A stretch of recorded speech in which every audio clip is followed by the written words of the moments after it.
Do you have a spinning rod that you need to spool and don't want to mess with line memory, wind knots, or having to find somebody else to help you? That's what we're going to do in this video.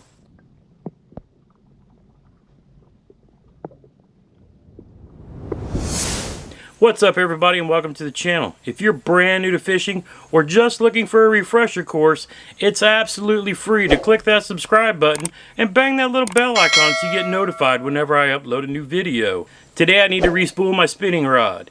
Now I'm sure everybody's seen the little thing where you stick the pencil through the spool and have somebody else hold it for you, or you try to set it in the box with a pencil running through it, or a screwdriver, or even one of those little plastic boxes that sell you at the small mart. I'm going to show you the absolute easiest way to do this. Don't need any help. It's going to help remove line memory and you won't have any wind knots to deal with. So first we'll start with the Arbor Knot, the knot that I use to secure the line to the reel. First we're going to tie a knot in our line that will act as a little line stop. Just pull it tight, cinch it down, and then we'll clip off the tag end. Alright, now that we have our little line stop knot, we're going to make a baby lasso. So we're going to go behind the line, pull it across, and put it back through that loop. And we're going to hold the knot and try to cinch this down as close to it as we can. And we have a little tag in there, so we wet that. And what we want to do is we want to pull this tight so it draws that in. Just like that. And that gives us another little loop. So now we can take this end, run it through the first eye of the rod, come back to our reel, make sure this bail is open, lay that loop in like that, pull it tight, and then start reeling it down. So let's switch over to our fluorocarbon. We're going to drop the loop around the spool and just cinch it down and then close our bail. Next comes the fun part. So now for the little trick. I filled a measuring cup that I stole from my wife with hot water from the sink. It's not super hot, it's above warm. And what I want to do is throw my spool in there and let it sit for about 30 seconds. What this is going to do is soften the line just enough to help relieve some of that memory as we take it from remembering the size of that spool to the size of the spool on our reel. So now I've got the line pinched between my fingers, I'm holding on to my rod, and I'm just going to start reeling.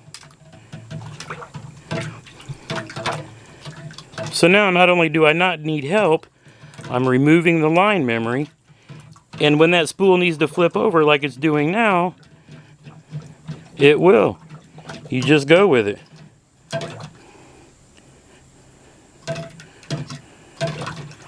Now I'm not going to fill the spool all the way up. I'll leave about 1/8 of an inch.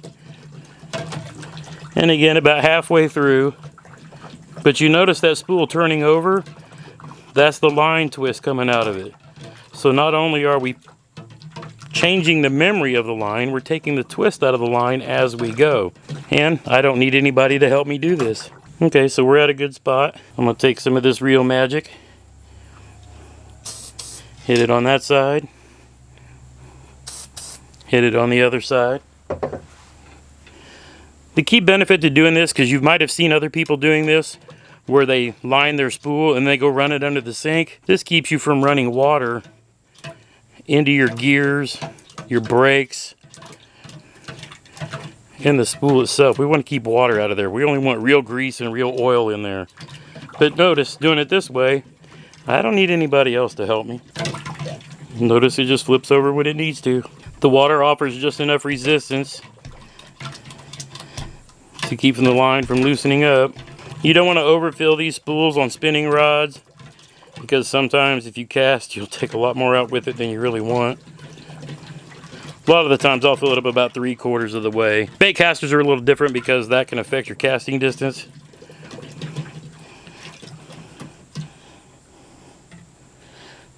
Yeah, and I'll call that good. And see, it's just that easy, and it doesn't take but a few minutes.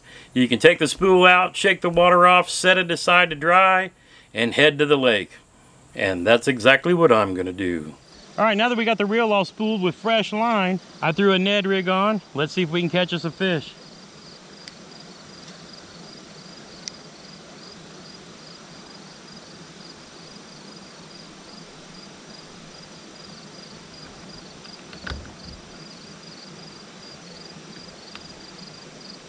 Oh.